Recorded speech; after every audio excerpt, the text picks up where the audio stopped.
Hi, I'm Devin State, and today I'm going to talk about why good listening is a good skill to have not only in the workplace, but in our everyday lives as well. Listening is a skill that is often overlooked by the general public, even though we use it every day, whether that's listening to a song, watching TV, or just talking to our friends. Listening is very good because it can help us better our communication and help us push our agenda forward in the workplace. We've all had situations where if we just listened, they would have been solved with ease. I'm going to talk about listening through three different things today. One is reception, two is listening to people that we disagree with, and three is just going to be a few skills that will help us become a better listener. First thing, perception.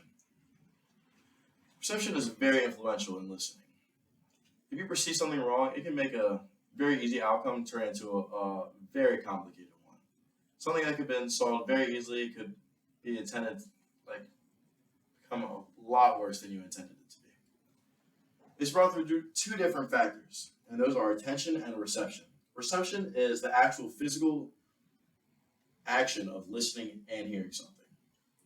Attention is paying attention to those little details that really show us what we want to see, and it shows us different points of view. I included a graphic in my handout to show a simple situation of this. On one side is somebody looking at a number, it looks like a 6. On the other side is somebody looking and it looks like a 9. Again, paying close attention, you wouldn't see both sides if you don't pay attention.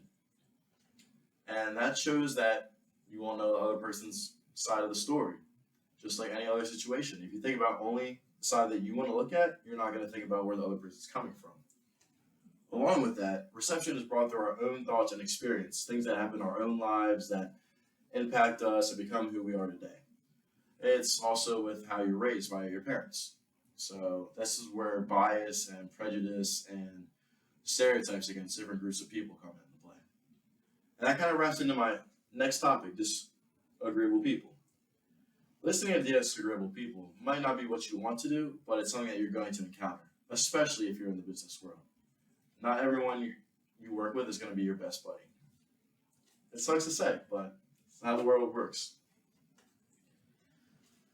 But listening to people that you disagree with can help you learn so much more. Take this as an example.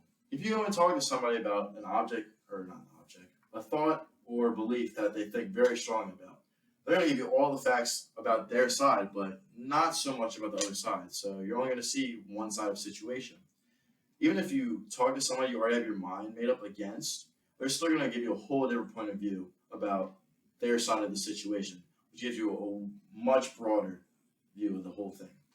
And it's going to make it easier for you to make decisions and really try to find a solution to whatever you're trying to do. Also, with the disagreeable people, it can make you work a lot harder in your life.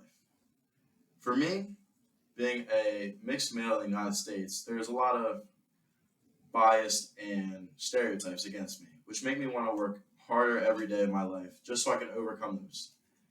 That's what, again, you might not want to talk to these people, but they might bring the best out of you because you just want to put in so much effort that you prove them wrong. Along with those skills, I would also like to talk about how other things relate to listening. Listening is not just opening your ears. There are mental and physical factors in this. A mental factor that I wanted to talk to you about is listening without making judgments. Again, we're starting with making your mind up before you even go to a situation. That's the worst thing you could do because you're already expecting it to be one outcome, and there's so much potential for multiple outcomes. So if you have an open mind going into a situation, it will lead to a way better solution in the end. I promise you that.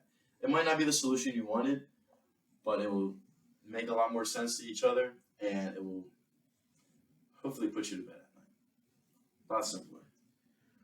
A physical thing I would like to talk about is that good body posture, good body positioning.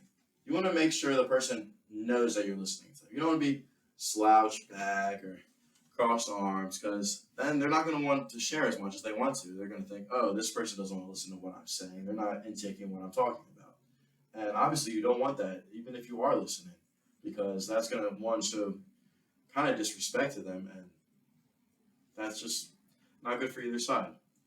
So you want to make sure you're standing up straight, very attentive, and make sure they know you're listening. Also, ask questions. It's kind of simple, but asking questions makes the person you're listening to know that you're engaged and want to know more about what they're talking about. Along with those, there are ways to make people listen to you, I guess listen to you easier, or make it easier for them to listen to you. That's all. On my handout, I also put a picture of a meeting room, which is a very isolated place, very good place to have a meeting because it's a smaller amount of people and everyone can hear you, and so no one's talking over each other. It's very contained. That's a great place to have a meeting. You don't want to have a meeting in a busy lunchroom or at a middle of a convention. I mean, unless you're talking at the convention, but it's better to have it in a more controlled and, I guess, quiet environment. I also have a picture of a time schedule because you want to take into account to other people's time. Because you don't want to schedule something where it's not the best, like right as they get to work or right when they're about to leave. Be very thoughtful about those people. The last thing is paraphrasing. You don't want to talk these long, big, giant sentences, and people are trying to figure out what you're trying to say.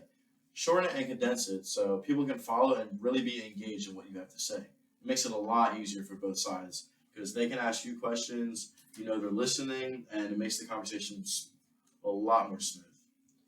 With all of these skills and traits, with perception, disagreeing with, or communicating with people you disagree with, it should show you that listening is a very good skill that is very crucial to have in this world. And if you don't have good listening skills now, it's a very good thing that you should work on and get to working on because in the business world especially, it will help you a lot in the rest of your life. And if you have any questions, let me know. You can just comment on my speech and I'll get back to you. Thank you.